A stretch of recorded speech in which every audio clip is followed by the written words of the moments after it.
Well, hello, everybody, and welcome to your weekly astrological weather. This is the first time we are doing the weather on Monday. And we had overwhelming response from the audience. Everyone was so happy. It's like, yes, Monday. I don't have to wait an extra day. So we're happy to be here with you. Thanks, everybody, for joining. And last week we talked about this Hammer of Thor theme that we've had the last 2 weeks. We talked about last week being a week where we might the Hammer of Thor was still present, and we might get some clarity on like forward action or what to do with some of the things that had come up. So where are we at this week in terms of intensity? The scale of 1 to 10. Very intense week because Mars is stopping and Jupiter's stopping. Yes. So Mars is, and when they're outer planets, we feel them the 5 days before. The planet gets to the degree where it's going to stop. So we feel it building up. So Wednesday, Mars stops the 9th. So the 5 days before last Thursday, Friday, Mars, of course, in Aries. And here in the States, we had a story about the military and also about how we take action. Then on Saturday, Jupiter's going to station. And he is going to station and turn direct. So he is at that point, and then we go 5 days for him to today. So everybody's happy they're getting their podcast early, right? Yes. So that's Jupiter and Capricorn, because we started this when Jupiter was at the same degree. So now we've moved it. And everybody's like, oh, we like this. We like this on Monday, right? So Jupiter is now there. And then Mars, of course, he's at the very last degree of Aries, so he's really frustrated. And so you want to, and then he's going to stop, and then everything from when he went into Aries, right, is active. But it also takes us back to last March when Mars was hanging out with Saturn and Jupiter and Pluto, the COVID clump, and Athena and Wuhan. We want to include the asteroids too. And then now he's squaring it. So he went through and he woke them all up. And we all call an opening square a crisis of consciousness, where we become aware of something. And then we have the full aspect, which is when Mars gets to Cancer, 6 months from now, 6 months after he finishes the retrograde, so next summer. And then closing square is psychological. So this is the opening square where we have to take action. Wait, Kate, can you do that again? So we have the crisis of consciousness. We have the conjunction, right? And then we go to the opening square, which is we have to take action. It's the crisis of consciousness, take action. You become conscious of something and you go, oh my God, I have to do this. And when was that? That was March, you said? That's now. No. Okay. The conjunction was the beginning of the COVID journey. Right. Okay. We shut down. Now we're at the crisis point. How are we going to take action? What are we going to do about it? And then we get to the opposition when Mars gets into Cancer, about 9 months from now, because we have the retrograde we have to go through. That's the opposition, and we look at it in the face, and then we get to the closing square when Mars gets to Libra, which is the psychological integration. So this is the action Jackson moment.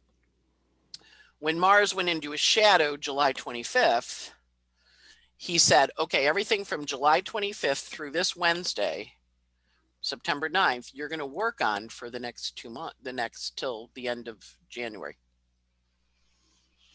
So I'm going to bring this stuff to your attention. You have to figure out what you want to do with it. And then you get to revise it between September 9th and November 13th. And then once you've revised it, then we go forward into a new chapter from November 13th till the end of January. So anything that you brought in this period. So in my case, July 25th, I got sick with COVID. So I canceled August. I'm starting to read them, but everybody got moved into October, November slots, September, October, November slots. So I'm going to spend the retrograde redoing everybody that didn't get read, right? And then hopefully when I get to September or November 13th, I don't get COVID again, because now they're saying you can catch it again. And I'm like, shit, man, I don't want that. But I'm then going to be able to move forward with new stuff. So everything you've learned and look in your life, all the stuff that came to light that you went, oh, I have to do something about that. Now you're going to get to do that opportunity once we get to September 9th. And so it's big. It's big. And it's also, we're reopening, and then we're going, can we really reopen the schools? Maybe we need to shut them, so when Mars goes retrograde, everything goes backwards. the action that we've been taking since July. We go back and redo everything from July 25th to now. So a lot of people had, difficult news with the Hammer of Thor, or difficult news around relationships, because it's a crisis of consciousness. It was an opening square where you fought with your partner, you didn't, you had a fight with your kid, you decided with your job, whatever the COVID Aries square did for you, and you go forward. So in my case, one of the things that's happened is I've had people I didn't know listen to the podcast say things to me when I tell stories on the podcast. They apparently don't listen to the weekly weather, but they listen to this one. So last week I had somebody call me and say, I didn't like that story you told. You made me look bad. And I said, no, I didn't mean to. I was trying to tell the story. Well, Amanda thought I was mean. And I said, no, Amanda doesn't think anybody's mean. Amanda's a Gemini moon. She loves everybody.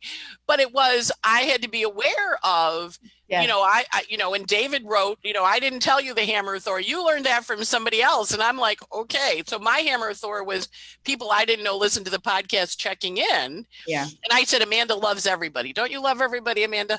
Yes. Okay. I love humans. I love humans. And you understand them. Yes, absolutely. Oh my God. Do you have a lot of Capricorn in your chart?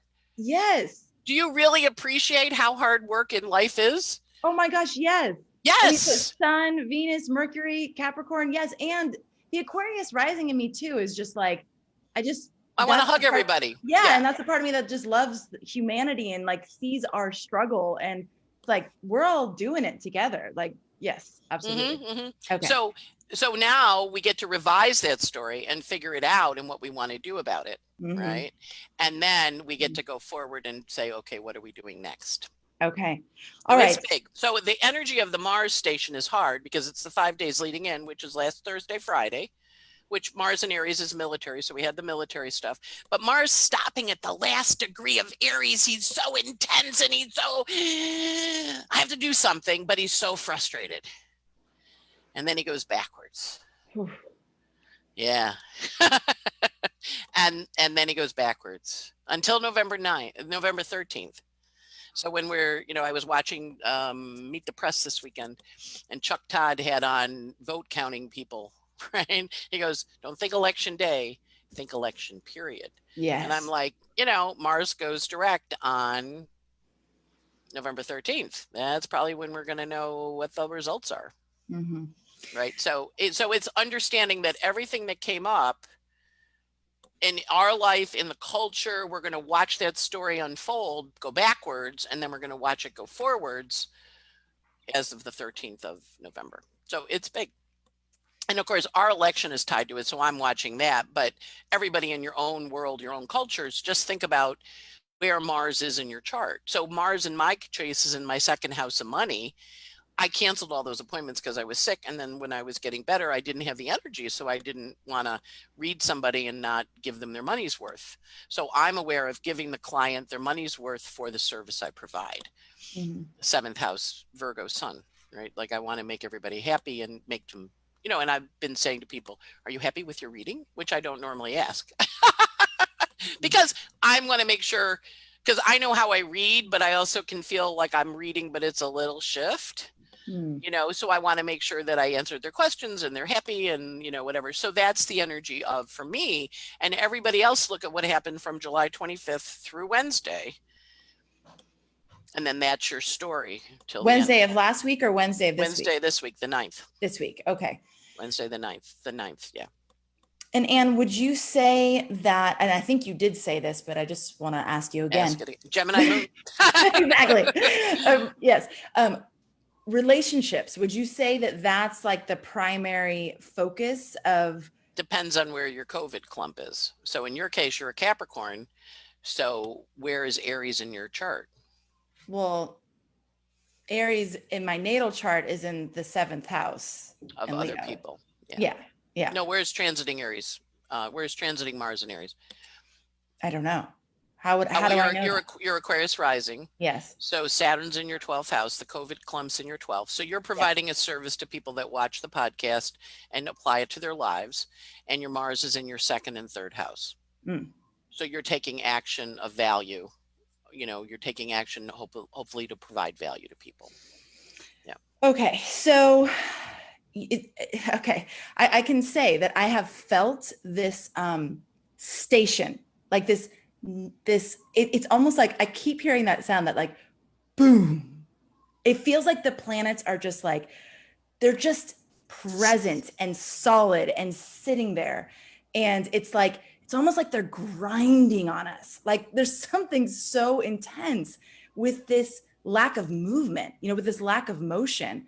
And so would you say that, you said any like forward movement that's happened in the since July 25th, it's going to feel like we're going backwards.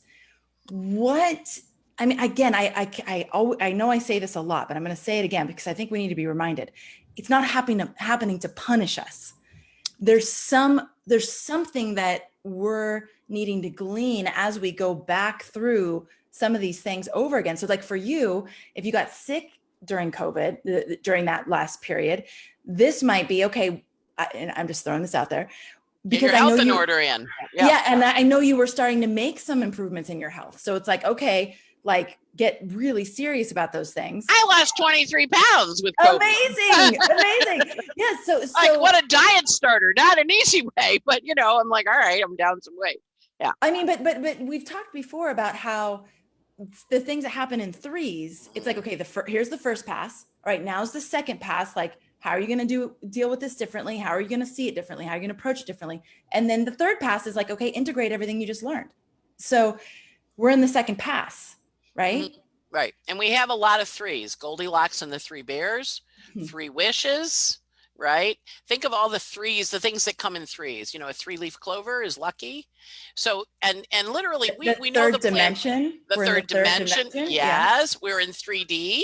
Right. We see, you wear those little weird glasses and you go to 3D movies, but we're also, it's kind of, and people know planets don't stop, but what it is, how you're driving on the highway and you pull up next to someone and you're both going 60 miles an hour and you look and you can see them. My sister used to love to watch them picking their nose. I'll check and see if and she would go, "Don't pick your nose." And then you pull ahead and they look like they're going backwards. And then they go, "Okay, let me pull up." And then we're going to go forward again. Right. So that's kind of the process. Then they come to pass you. So back when she was a basketball coach, she drove a lot recruiting. And so she liked riding in truck drivers' air trains. They make a little vapor behind the truck. So she would ride up next to the truck driver, kind of look at them, and they would, whatever the symbolism, I don't know, there's some kind of handshake you do. And then she would ride behind and get behind the truck and ride the truck. And then when she would get to wherever, she would ride out because it saved your gas because she's pays attention to money. And then she would pass them. Right. So it's a forward, backward. So it's a dance of how do I go forward? And of course, the COVID clump has really caught our attention. It's stopped the whole world. And now we're figuring out how are we going to maneuver with it, work with it, do it. What's that look like? That now that we're going backwards, we're going to have an opportunity to reevaluate it. Or to change our plans. My old assistant, Rachel, they had planned a road trip. They're pregnant, going to have a baby in Capricorn time, back when Mars is there. So they planned a road trip. So they revised the road trip plan and they're going around New York State instead of on out into the infected areas. So it's revising your plans, revisiting your ideas, figuring out what you're going to do. Goes forward November 13th. And that will feel like July 25th. So I'm going to be really careful not to ride a bus right around then. And then we go forward. Okay. So in terms of the frustration, the Mars frustration, seeing that manifest in lots of different ways. Yes. Yeah. Growl. One of the things I've seen helpful is to just kind of like call it out and be like, it's okay. Like, you're frustrated and that's okay. I get it. This is a frustrating time and this is a frustrating situation. What else? I mean, well, first of all, do you see that the whole entire Mars retrograde period is like frustrating? Yes. Okay. How much fun did you have from July 25th to now? Whatever that story was, you get to go back and redo it, revise it, revisit, argue with it again. Because remember, when it's a 1, 2, 3, Goldilocks didn't like porridge number 1. She didn't like porridge number 2. Porridge number 3 was right, you know.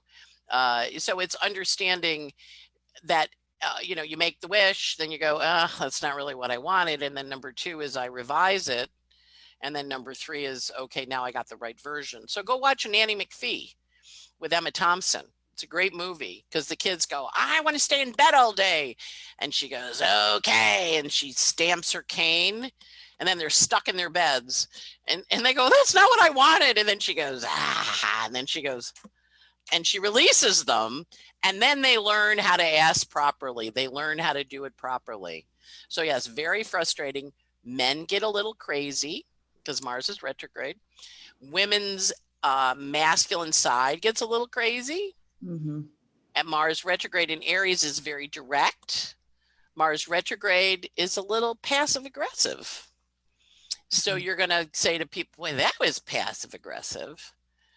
And that's what Mars retrograde is. It's very because Mars in Aries is direct. It tells you what it thinks and it thinks what it says. But when it's going backwards, and it's going backwards in a sign that it normally loves, but it's also having all these arguments with the COVID planets again, and then it has them a third time but the third time you should have it kind of worked out. Now, the other thing that happens while Mars is retrograde is all the planets that have been going backwards since the time of Taurus now go forward again. So they've all gone back to March too. They've all gone backwards to March. So we're back at March, but not really. And having a big fight. I mean, it's going to be not fun, but our job is to know that what we're doing is giving birth. We were talking before, Jamie, who monitors this, was telling the story of when she was giving birth to their first child. And I'm going to tell a story on Jamie because she told us, but that the doctor kind of looked at her and measured her and looked at her and measured her, and it was a new doctor, and he was checking his notes. And then the nurse said, you want me to call the husband in? And she's all nervous. The husband comes in, he's 6'4", Jamie's 5'1". The guy looks at him and goes, okay, well, you're having the baby this week because you're out of room, ready to go. And again, it's once the guy got the perspective of the big dad, he understood why Jamie was going to give birth to 22-inch children. But she's a little short thing. She's supposed to give birth to little short babies, except she hung out with a big guy and got kissed by him and made babies with him, however that happens. And they were big babies. And so, she's now the short one in the family. Mars, oh, you're tall. Okay, that explains why this baby is so long. Right. And that's the other part that Mars retrograde gives us. It lets us see, wow, I did see that. You did do that. It's a very clarifying energy too. Right. The retrograde or the Mars? The retrograde. Because you see, because a lot of times is that Maya Angelou, when people show you who they are, believe them.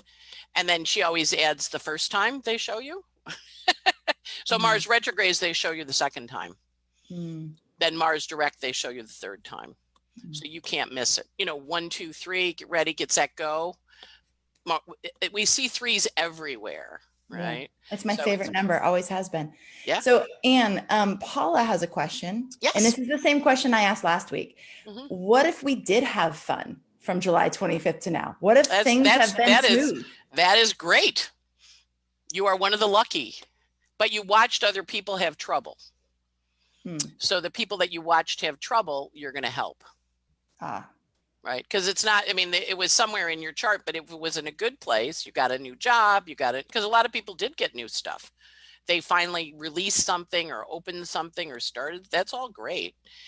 That's positive because they use that action in a positive way and they have nice aspects in their chart. But if you watched other people have a hard time and you listen to them or console them or help them, you're going to be doing that through, because it's going to be somewhere in your chart. And some people, a couple people I've said, well, your chart actually profits from the misfortune of others. And I mean that in a kind way, in that this COVID thing has actually been really profitable for you. And they were like, I feel a little guilty. I'm like, no. Your chart, your chart does well when other people have a hard time. And some people do well when people have a hard time. It's okay. that's your version of the transits were good, but then there's going to be an opportunity to fine tune them or do them in a new way, or adjust them somehow because we're shifting again. I've used this analogy before on the podcast, but I always think of the big wave surfers and how, we can't all be tumbling around in the whitewater at the same time. We need the people on the jet skis around to pick us up out of the water. So like feeling guilty about being on the jet ski is like, no, actually just go pick people up and do the job and be grateful you can. The other thing, Anne, I've been noticing is that the more I view this as an inside job versus an external thing, the better. So as long as I'm using all this material to find places in myself where there's blocks and unlocked potential and the places where I project out and blame others and think that it's because of them or that I feel this way. As long as I'm doing that, it's pretty miserable. As long as I'm taking responsibility for what's happening and my response or my reaction to it, and see the opportunity to use it as like growth material, then it's actually quite rich and quite like I'm seeing these opportunities for exponential growth and progress.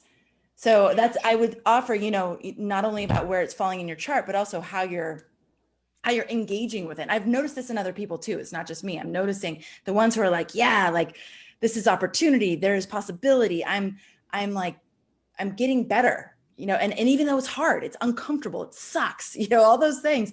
And yet, I'd say it'd be the same as while we're actually giving birth. If we're in there going, oh, this is horrible. And I've had both experiences. I've had both. My two births were totally different. I had the one where it was like, I'm just going to let everybody else take care of me. And I don't want to feel any pain. And I'm just going to go into the hospital and get an epidural and be done with it. That was the painful one. The one where I was like, I'm going to use this to find out how strong I am. I'm going to experience everything about it. I'm going to feel everything about it. It was like completely blissful change. So I wouldn't say that sometimes I get annoyed when people talk about blissful birth because I'm like, really? Now we have to be blissful or orgasmic while we're birthing? Like, come on, that's like so much pressure. I know some people do, which is great. But anyway, so I think that perspective, like, is this happening to me? Am I being punished? Or is this happening for me? Am I here for a reason? I chose this birth time to get me here at this exact moment in time. So what are the gifts? What's it doing for me? Right. And the thing to remember is transits man the sun 4 levels: spiritual, emotional, intellectual, and physical, right? So they're all there. They invite, air, fire, earth, water. How am I seeing it? How is it inspiring me? How do I think about it? How is it inspiring me? Fire. How am I feeling about it? Water. And how am I working with it? Earth. Ooh, right. And wait, then do that again. And that's so good. I've never heard this before. Can you air please? is idea. How do I think about it? What's the teaching? What's the knowledge position? Fire. How do I vision it? Is it Saturn being mean to me or helpful, or maybe a little of both? Cancer, water. How do I feel about it? Emotionally, how do I feel about it? And then physical, Capricorn. Like, what is actually physically happening to me? Because that's the story. And then we look at it and we go, oh, okay, that's what I'm supposed to work with. So in my case, I'm older, I'm a little fat, I have high blood pressure. I'm fat. I'm not a little fat, I'm fat. I have high blood pressure. I'm at comorbid, right? So I've been very worried about it. So I've been very anal. And catching it was, because that's been my Mars transit, was, oh, I was really worried about this. I was really emotionally holding fear. And now I've caught it. And I'm like, done. And then now they're saying you can catch it again. I'm like, I'm not going there. Good. Can't fool me. No, can't fool me. But it also is understanding. This is a psychological understanding time for me. And I go back to what was going on in 91, where I didn't say no when I should have, right? Which is the other lesson, is that's where Saturn was in 91. And then in 93, the emotional lesson from spring of 93. So I'm looking at those two lessons and going, I know what happened then. I'm going to do it in a different way. But I wasn't aware of how afraid I was. Saturn rules fear. I wasn't afraid of how painful it was. When I read somebody when I was a baby astrologer and they'd had a really hard Saturn transit, and I said, okay, now Saturn's in your, I think it was going into their third house. And they were like, what? I said, well, Saturn, what do you mean Saturn? I thought I was done with him. And I was like, well, he moves from one place in your chart to the next. I'm trying to explain it in a little happy Virgo way, and she's like, oh. And then I said, well, Saturn's still in the sky. He didn't leave. He just moved. And so Capricorn, it asks us to look at the structures we've built. What have we amounted to? What's of value to us? And he's asking us to say, is it really of value to you? Really, what is of value to you? What is that transformational journey that you either made, took, or you're working on? And of course, Pluto is the renovation. Back to the butterfly caterpillar analogy. You got to renovate those structures on some level. And it can be internal, it can be external, it can manifest on emotional, physical, spiritual, or physical, emotional, intellectual, spiritual, or physical level. And it changes you. And so working with it constructively and saying Saturn is the shoulds, the responsibility, my anxiety about canceling clients, my anxiety about doing a good job, it's like, okay, that's good. So pay attention to how you're feeling. You don't feel up to it, go to bed, cancel the clients. It'll be okay. Take care of yourself. In my case, that's what my Saturn lesson is. Go take care of yourself. And I remember when I had a client with this, which interestingly, she had a health matter right before I went down with COVID. And she had surgery when Saturn was in her 12th. And she'd gotten up in the middle of the night. She's probably going to call the judge. I'm talking about her. They'd done something in the surgery. So she fell and she broke her hip. And she was basically in the house. And she's a massive caregiver. And her lesson was learning how to be taken care of. So now she's getting ready to have the second hip. And I look at the first hip and I said, well, your lesson then was how to accept help and love, because you don't normally do that. You normally give to, your kids and your husband and everybody, you work for your husband, you take care of his office. No one ever gives to you. That was your opportunity to receive. And she was like, that's what I learned. I'm like, yeah, you're not going to have a problem with the second hip. And she didn't. And so when she had a little fall this time, maybe it was a hip, but it ended up being a fracture. It wasn't a hip. But I was on it because I knew the energy was there again for her. And so in this time it was just a boot, which was good. But the fear came back of, okay, maybe I broke something because I can't walk. But it didn't. It was a different experience. So it's understanding Saturn doesn't want to punish us, but he does want to teach us. And if we're, as my grandfather used to go, Dummkopf. I was a Dummkopf, in his German voice, don't be a Dummkopf, work with Saturn.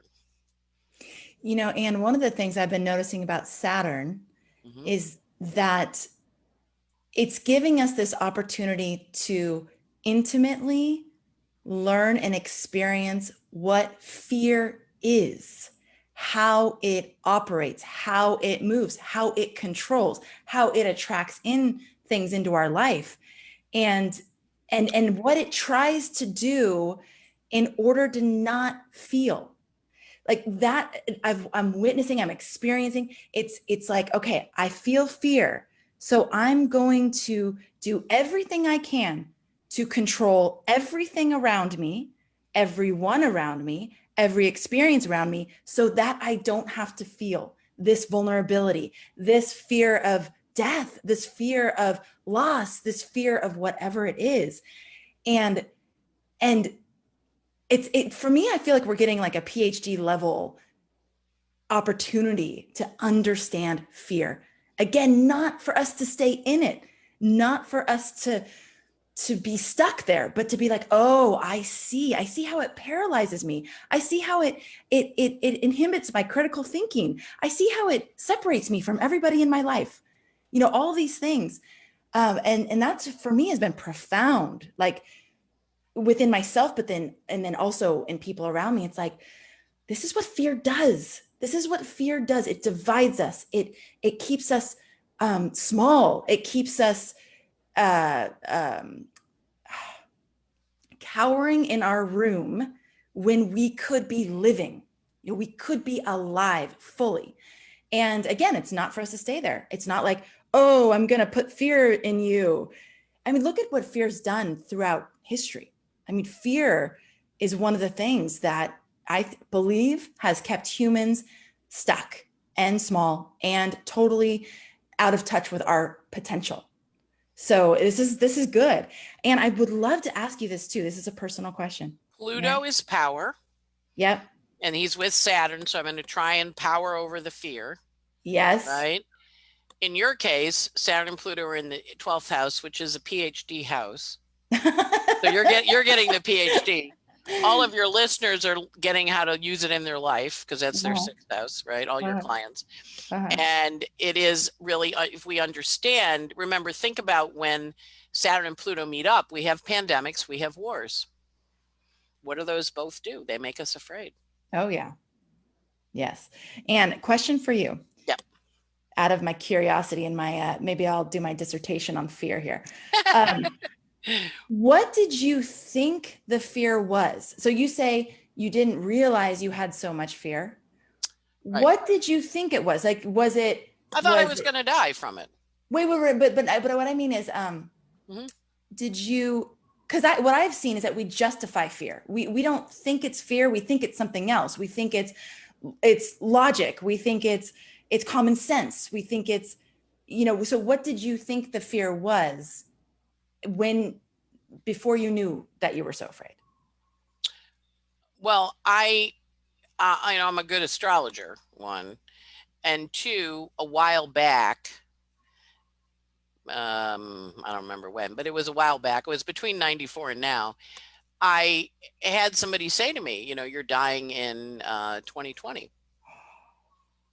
Who was this person? Was it an astrologer or was it? Yeah. Oh. And then I went and looked up my stuff and I went, I'm having some kick-ass transits in 2020.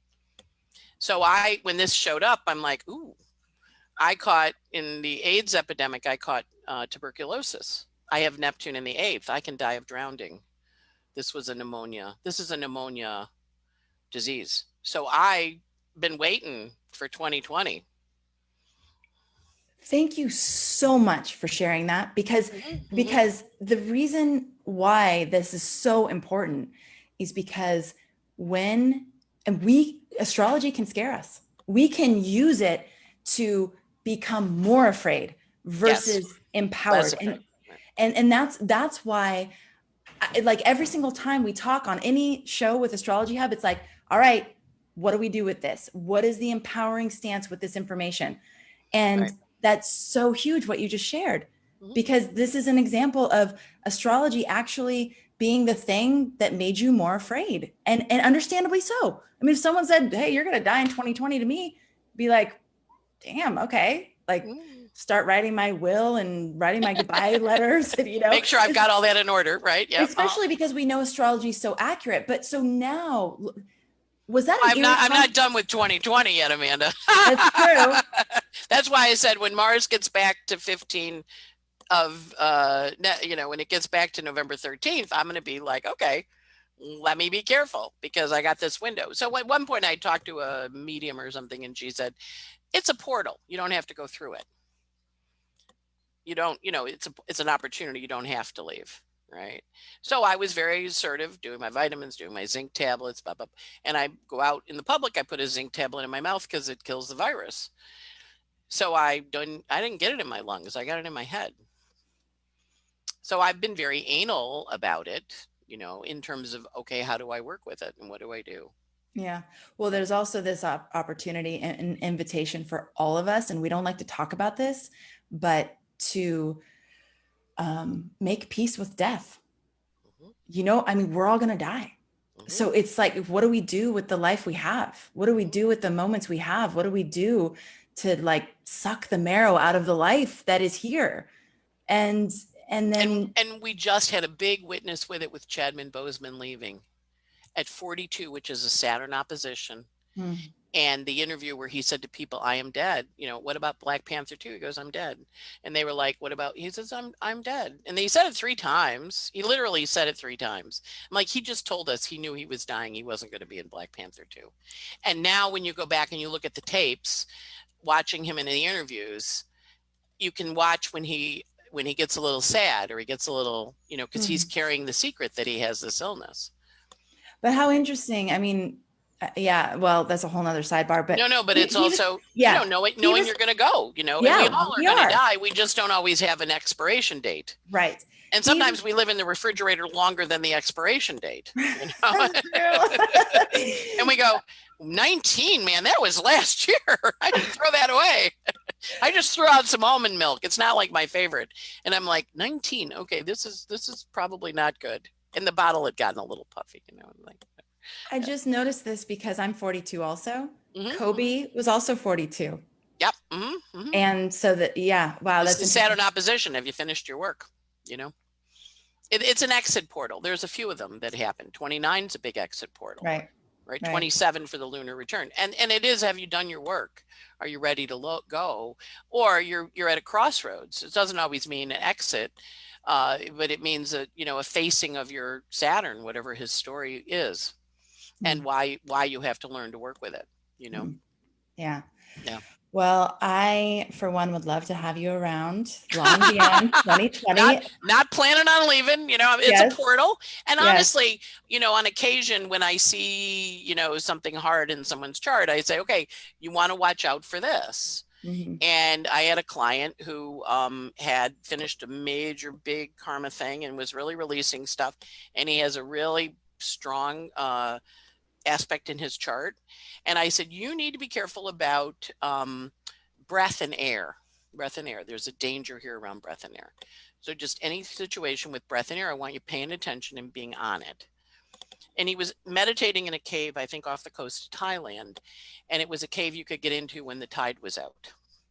And he was in there and he was meditating. He's a yoga guy. And he noticed that the tide didn't come above the shelf. So he thought, well, maybe I'll stay in here and, go the 12 hours and just meditate in darkness in the cave.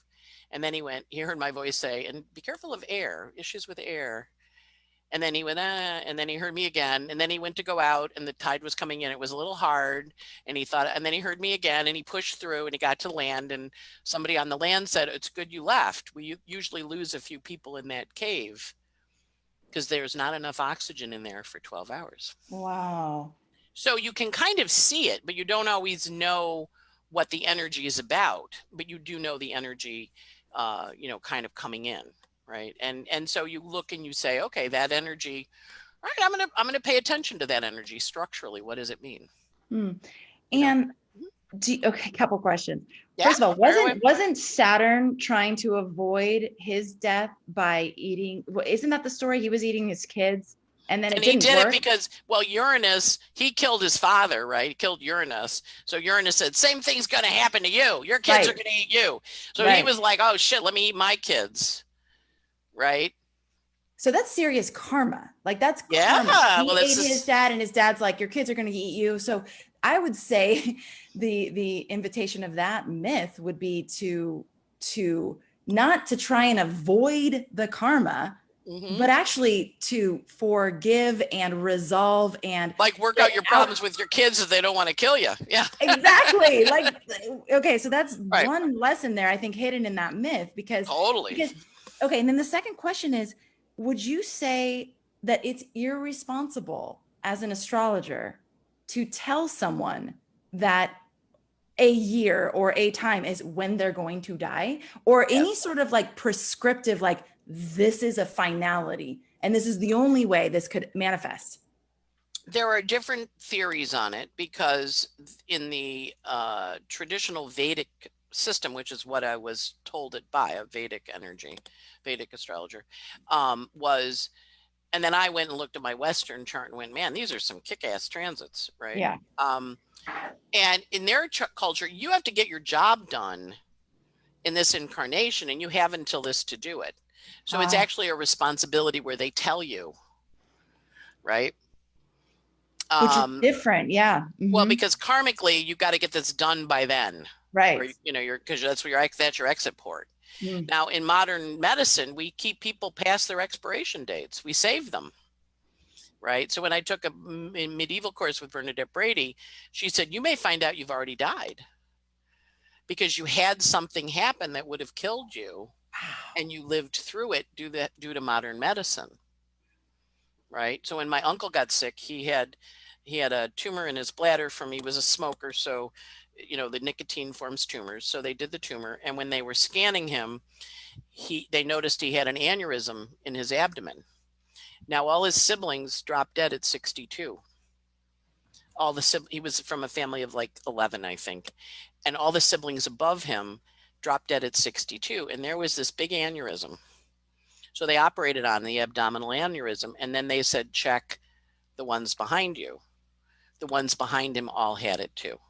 So those kids all lived past 62, but the other ones all went boom, boom, boom at 62. They were done because the abdominal aneurysm that they were inherited ruptured.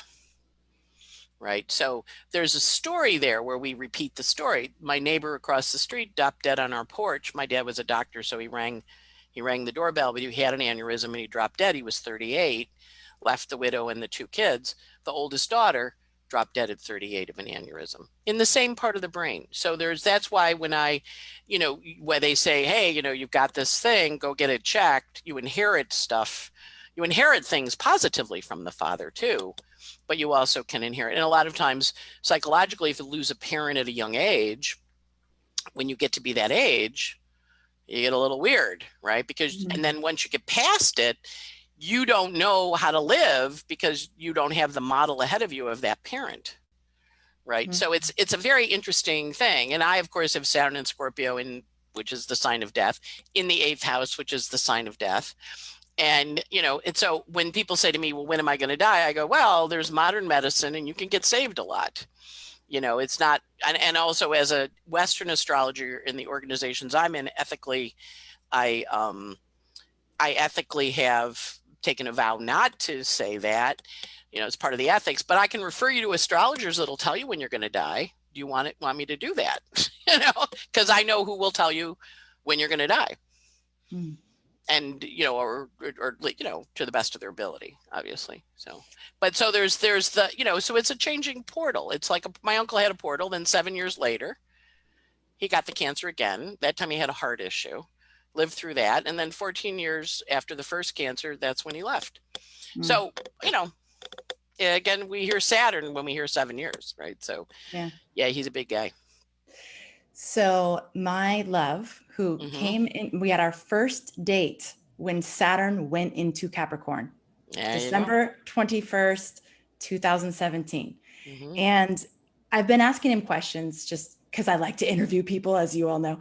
And I've been asking him about joy because he is like committed. He would never use that word, but joy is something that he sees as like the ultimate invitation, especially now when it's really hard to like find that joy and live in that joy.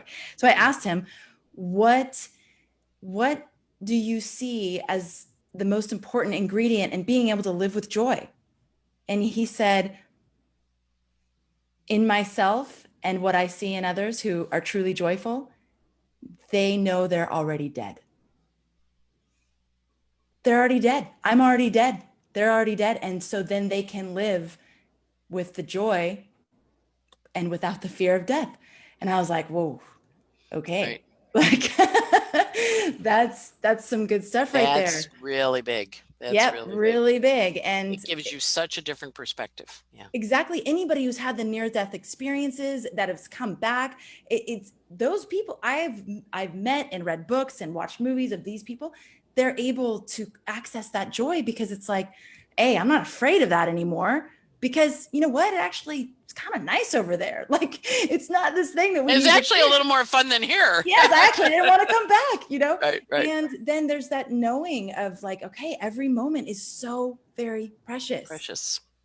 So precious. And this, like, there's so much juicy stuff that we've talked about. I feel like we could go on forever because, like, everything you said, I'm like, there's a tendril there. We could go there. We could go there. Yeah. We'll good. Wrap Well, it up. it's a very philosophical discussion because Jupiter is stationing, Amanda. Oh, he's stationing at 12, and he's saying, what do you believe? What's important? And he's stationing in the decant of Capricorn, and he's saying, what is it you want to love? Because Taurus is all about love and growing and abundance. What's your passion? What's your passion? And Venus has gone into Leo, the sign of creativity and joy. Nice. Okay. Yeah. One more thing you just reminded me. I was going through a really challenging time this weekend, a moment. Yeah, it was a nasty weekend. I said it was going to be nasty. You did. Sunday was nice, but Friday and Saturday, nasty. Woo-hoo. Yeah, nasty. Intense. And you said earlier, the COVID clump, as you call it, there's lots of different names. We have the Capricorn Council from Brett, and we have the Capricorn Cluster from Rick Levine. So you all have your names for it. You said that they have grabbed our attention, which is so true, right? So, and I don't know if all of you are noticing them in the sky, but literally they look like almost like Saturn and Jupiter look like two eyes in the sky right now. And in the morning, you can see Mars, like kind of over here, so you have like these two eyes. And so then the bull ready to run at them, Yeah, exactly. So I've been looking at them in the sky a lot. And actually my daughters are, which one's Jupiter and which one's Saturn? And, we're looking at them every night. And then I imagine Pluto in the middle. Like we can't see it, but we know Pluto's there. We know he's in there. Yeah. And I'm offering this because it really helped me in this intense moment. So when I was in this intense moment, I saw them in the sky. I had my eyes closed and I saw them. And instead of like, I was in a place where it was more like, not, what's the opportunity? But you weren't like happy. I wasn't exactly. So but what I did is I said, all right, fine. Work on me, to churn in me, on me. Like, what do I need to see here? What is the opportunity? Where is it? Because like, I can't see it. So do your thing, like have your way with me right now. And it was instantaneous. I had the breakthrough in what I needed to say. It turned the entire situation into something totally different, but the insights and the realizations of what was really happening, not the illusion of like, whatever. It was the reality, which was profound and offered incredible healing. So I think that, in all the sky astrologers are always talking about this, like we can actually be in relationship. We can actually be in communication. And when we do that, it takes not only our astrology to a whole nother level, but our experience of life, right, and the magic and the unity that's truly present, that we think we're separate from all these things and we're not. And there are allies. Donna Woodwell would always say, there are allies. They're here for us. So there are tribal council. Exactly. So I basically said to the tribal council, what do I need to see? What is here? Do your thing, show me. And it was amazing. Like one of those miracle moments. Yeah. So I just invite you all, like, try it, see how it works for you. See, like, go out at night, look at them, say hello. I'm here. I see, like, yeah. You get up in the morning and you look at the sun and you see what kind of day you're going to have, right? Yeah, we like him, but the other guys are just as important, right? Right. And then the other piece of it is when we ask them for help, they show up. Yes. We have free will on Earth. Yes. So we're invited to work with them. Yes. In a productive and collaborative way. They are our teachers. They are our teachers. In Genesis, the stars are in the heavens to guide you. The wise men followed Jupiter and Saturn was a conjunction in Pisces at the same declination like we're having this year. And that was Pisces, the fisher king was born. A fisher of men king was born. They followed Jupiter and Saturn to Bethlehem. That's how they knew where he was, And when the Dalai Lama was found, the one that's running the place now, they were like, okay, he was born over there. Let's go find the kid. And they brought his staff and they brought one of his teachers. And when he went in, he was 2. He knew the teacher's name. He recognized his staff. And then they said, by the way, you have the Dalai Lama and we need to We need to take him. He's our guy. He reincarnated with you. So the scars guide us. And if we ask them for help in the same way we ask anybody for help, the help is right, as Mr. Rogers says, the helpers are there. But if you're in your, I have to do it myself and I'm the only one that can do it, or you're in a divided, fearful state, you don't think to ask for help. Exactly. Right? You don't think to say, hey, I need a little help. But when you ask, boom, it comes in. Yeah. Wow. Okay. From any of the planets. Yeah. Try it. Remember that. It's hard to access when you're in that place, like you just said, when you're in that like victim, life's happening to me place. It's hard to access it, but make a little note right now to do that, and just to have the insight when you need to have it. Mm-hmm. And let us know how it goes. And let us know if you're already doing that. Some people are already doing that, but if you're going to play with this and experiment, just let us know. Okay. There's an excellent book I'm going to recommend people by Carolyn Casey called Making the Gods Work for You. And what she does is she gets you thinking about the planets as different gods, because they are planetary gods. That's what they were. And remember, they were archetypes that were worshipped for years. So they all were there to teach us things. And so she talks to you about, in her book, like working with the energies collaborating with the energies and working with them positively. So it's a great book, especially for more beginner astrologies. What's it called again? Making the Gods Work for You. Carolyn Casey, Casey. She's a great astrologer. Yes. So, Rick talks about her a lot. I think she's wonderful. Yeah, she's absolutely wonderful. She's one of my like, I see her and I want to like kiss her feet. I'm like, she goes, no, don't do that. Help collaborate and make the world a better place. I'm like, all right, I can do that. But yeah, no, she really is truly an amazing astrologer, and she does have very good Facebook, and she also does a lot of stuff on Pacifica. And Rick actually taught a class with her, I think it was last year or the year before, in Bali. We went off to Bali and taught together. She's very magical, like he is. He's kind of like a Merlin. Yes. She's kind of like she's a magician, trickster, visionary activist. So she's very much about like, how do we transform things and work with them collaboratively and create, God, I'd love to interview her. I'm calling that in. Calling that one in. Yeah. She's really good. Yeah. Okay. So here we go. Summary. We are, Mars is about to go retrograde. Jupiter's stationing to go direct. We are in a quote unquote crisis of consciousness. Yep. So there is awareness that is coming to us. We are having an opportunity to revise the storylines that presented themselves July 25th to September 9th. So the opportunity to go back, revisit, rethink, revise, rework, all those rewords, right? Till November 13th. Oh, I thought of another reword. Sorry, this is total sidebar. Reality. Like rethink reality and what it actually is and how our role in it. Okay. This also might be a time for us to change plans, revisit ideas, change plans.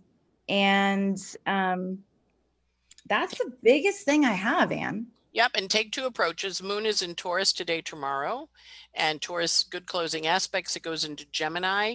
So it's going to be in Gemini in the Mars retrograde chart, which means we have to look at both sides of the story. You're going to be really happy because it's your moon. We have to look at, yes, A and B, and the Tuesday, Wednesday, Thursday moons have good closing aspect. The weekend, 11th and 12th, is a little tough. The 13th and 14th next week, Sunday and Monday, are easy. And again, we're in that weekend theme. Thursday, Friday, Saturday was tough this week. And this last week, you had a hard time, and it was moon in Aries.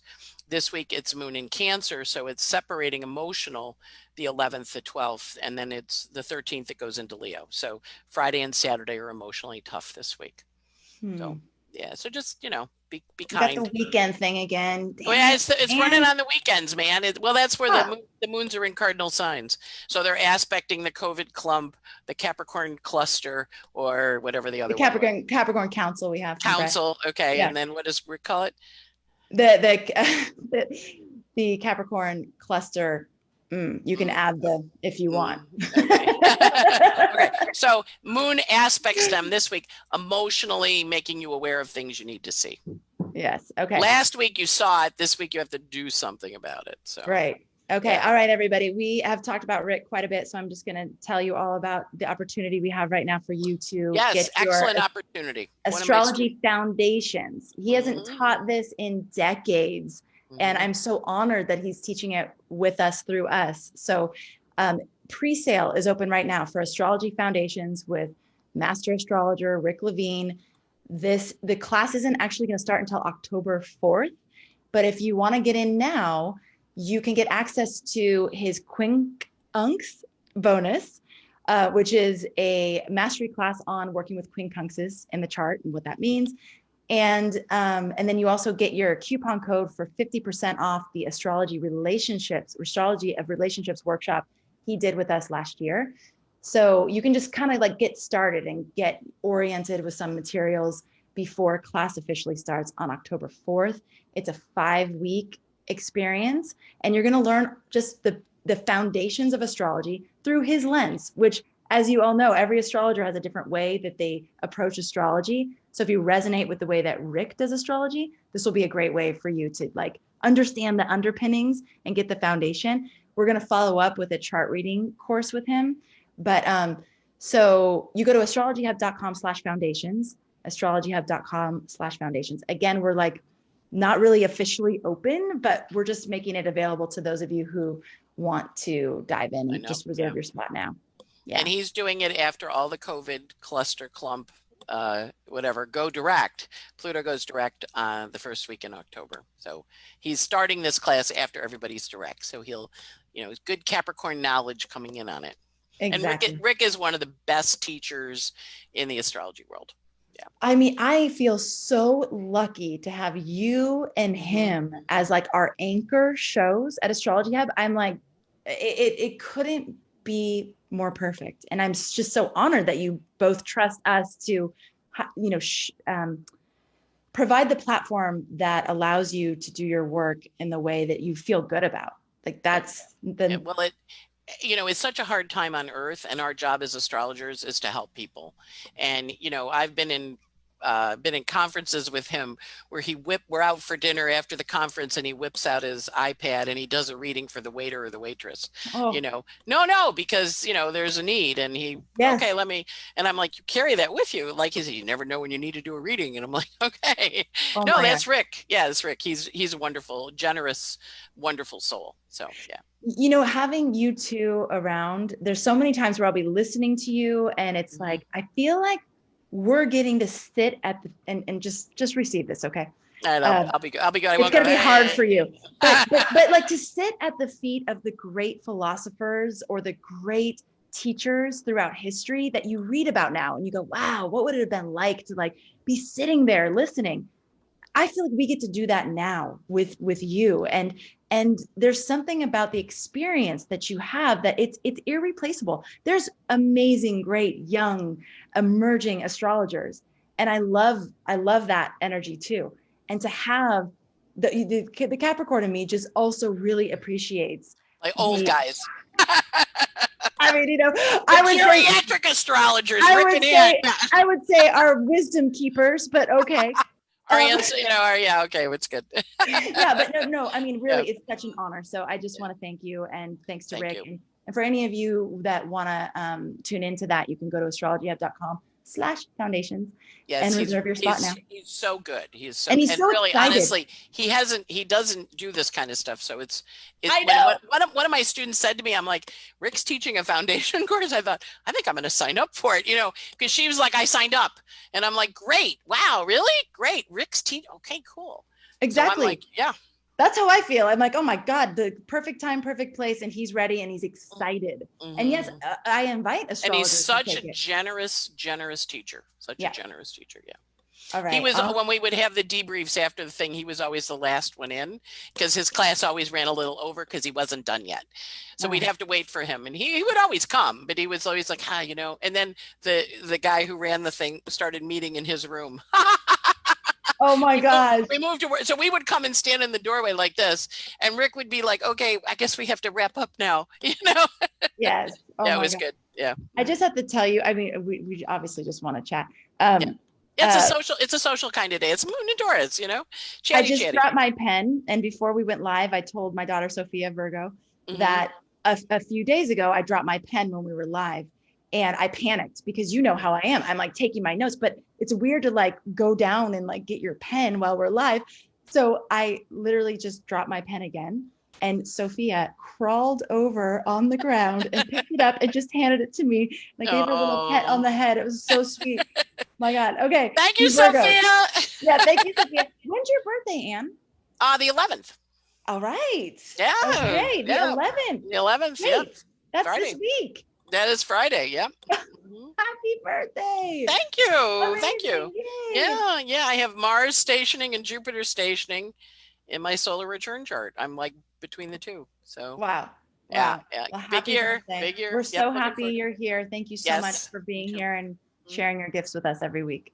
Yay. All right. And thanks to all of Sharing you. astrology with the world. We love it. Yes. And it's because the world keeps showing up that we get to keep doing this. So thanks to all of you for being For here, coming for in. joining us, and for just being so enthusiastic. You make this so much fun for us to do every week. So thank you for being here, and thank you for making astrology a part of your life and being open and being part of the people who like have the eyes to see and the ears to hear and are open to these like ancient mysteries, and applying them in modern times is pretty amazing. Most important. Yeah. Yes.